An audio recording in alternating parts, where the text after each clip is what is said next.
जय हो बाबा बर्फानी, भूखे को अन्न, प्यासे को पानी। नमस्कार, मैं हूं मोनी शंकर और आप एक बार फिर मेरे साथ हैं मोनी अनकट पर। जी हाँ, यात्रा का चौथा दिन, पोषपत्री की सुबह। इतनी सुहानी और इतनी मस्त हवा चल रही है कि क्या बताऊं।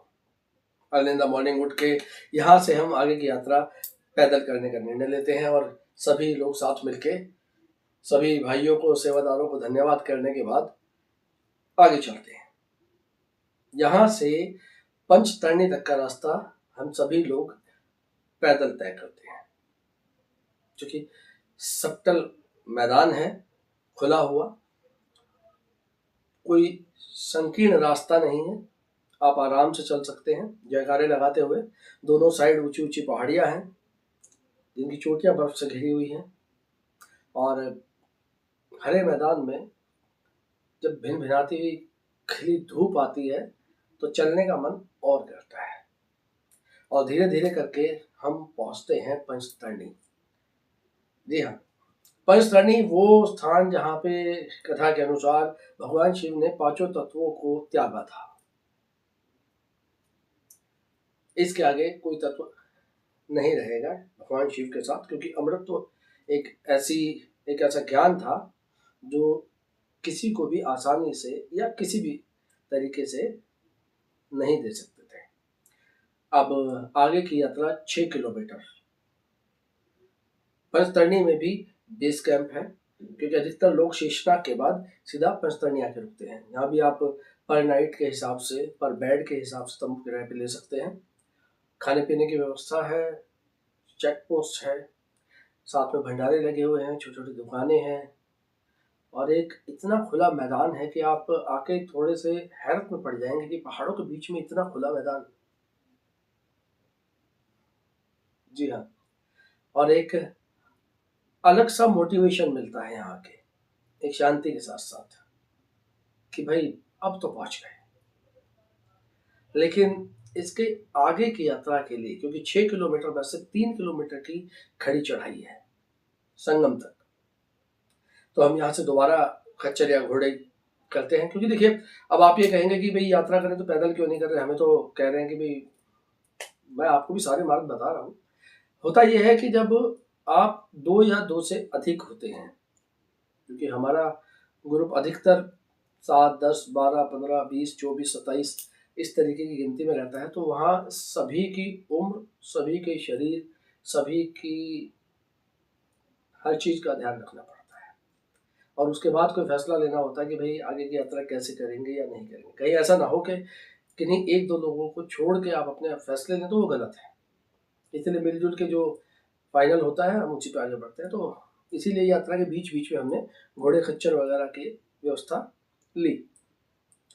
यहाँ से हम आगे बढ़ते हैं थोड़ा चाय नाश्ता वगैरह करने के बाद, और घोड़े और खच्चरों के ऊपर बैठ के हम ये आगे की 6 किलोमीटर की यात्रा करेंगे। जब चढ़ाई के शीश पे हम आते हैं, वहाँ आता है संगम पॉइंट। वहीं अगर आप अपने लेफ्ट साइड पे देखेंगे, तो जैसे आप राइट साइड से पंचतरणी की तरफ से गुफा की ओर बढ़ रहे हैं, वहीं लेफ्ट साइड से यहीं वो रास्ता बालटाल वाला जो मैं आपसे जिक्र कर रहा था कि 14 किलोमीटर मात्र जो है, वो भी संगम पे आके ही इस रास्ते के आमने सामने होता है। और आगे जाके ये दोनों रास्ते गुफा से करीबन 2 किलोमीटर पहले एक हो जाते हैं। इन दोनों रास्तों के बीच गुफा की तरफ से एक बड़ा ग्लेशियर होता है जो बर्फ का बना हुआ होता है, आपको पता ही है।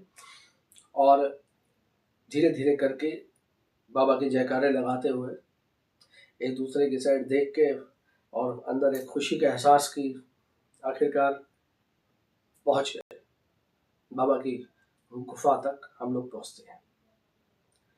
अब तक एक बार मेरे साथ भी ऐसा हुआ है कि हम लोगों ने रात गुफा पे बिताई है। एक्चुअली 2012 के अंदर मेरे एक मित्र अनिल कुमार बारी और मैं, सिर्फ हम दो लोग थे। हम लोगों ने सोचा कि चलो यार, चलना है दोनों को तो निकलते हैं। तो हम दोनों ने रजिस्ट्रेशन वगैरह करवाए और हम अपना आ गए। तब हम दूसरे दिन रात को आके गुफा पे रुके, और आप यकीन मानिए, पहली बार ऐसा एहसास हुआ कि छोटे तंबू के अंदर जब 2-3 लोग होते हैं और रात को लाइटें वाइटें सब बंद और ऑक्सीजन लेवल की थोड़ी बहुत कमी आती है, तो किस तरीके से अपने आप को संभालना पड़ता है। काफ़ी देर तक तो नींद ही नहीं आती, कब 2-2:30 बज जाते हैं बातें करते करते करते, क्योंकि हल्की हल्की तबीयत भी ढीली होती है, बॉडी भी ढीली होने लग जाती है, ऑक्सीजन लेवल पूरा नहीं होता तो। और फिर बाद में टूट के हार के थक के नींद आ ही जाती है। फिर अगले दिन आँख खुलती है तो फिर नहा धो के बाबा के दर्शन होते हैं। लेकिन अभी हम बात करेंगे अभी की, 2012 की। हम यहाँ पहुँचते हैं और यहाँ स्नान आदि करने के बाद, कपड़े वपड़े चेंज करने के बाद हम जाते हैं बाबा के दर्शन करने के लिए।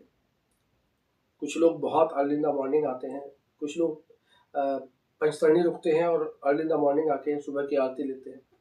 कुछ लोग वापस पंचतरणी ही जाके रुकते हैं, इसलिए शाम की आरती लेके यहाँ से निकलते हैं।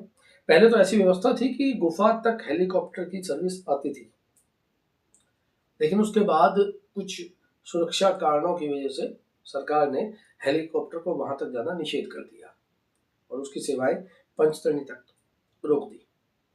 कि मैंने आपको कहा था, अगर आपको याद हो, कि हम अपने बड़े बैग अपनी बुक्ड बस, कार, मेटाडोर या मिनी बस के अंदर छोड़ देते हैं और वो हमारे बैग श्रीनगर पहुंचा देते हैं।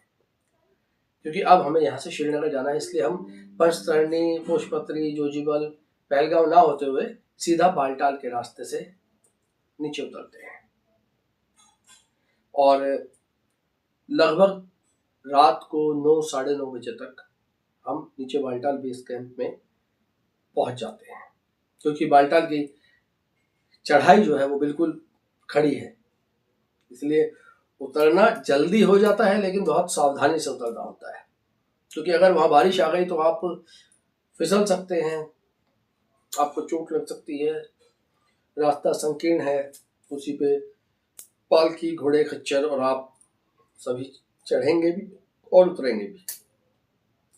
रात को 9, 9:30 बजे, 10 बजे के आसपास हम नीचे बालटाल पहुंचते हैं और वहीं रात्रि विश्राम के लिए रुकते हैं। ये था हमारा यात्रा का चौथा दिन। आगे की यात्रा और अगले दिन के बारे में बताऊंगा अगली वीडियो में। आप बने रहिएगा मेरे साथ मोनी अनकट पर। अगर यात्रा से जुड़े हुए आपके कुछ सवाल हों या आप मुझे कुछ कहना चाहते हो या मेरे ज्ञान की वृद्धि करना चाहते हो, कुछ मैं भूल गया हूँ या बताना भूल गया हूँ या मैंने कुछ गलत बोल दिया, आप उसे करेक्ट करना चाहते हो, तो आप कमेंट बॉक्स में लिख सकते हैं। आपका स्वागत रहेगा। मैं चलता हूँ, फिर मिलते हैं अगले वीडियो में अगले दिन की यात्रा के लिए। जय बाबा बर्फानी, भूखे को अन्न, प्यासे को पानी।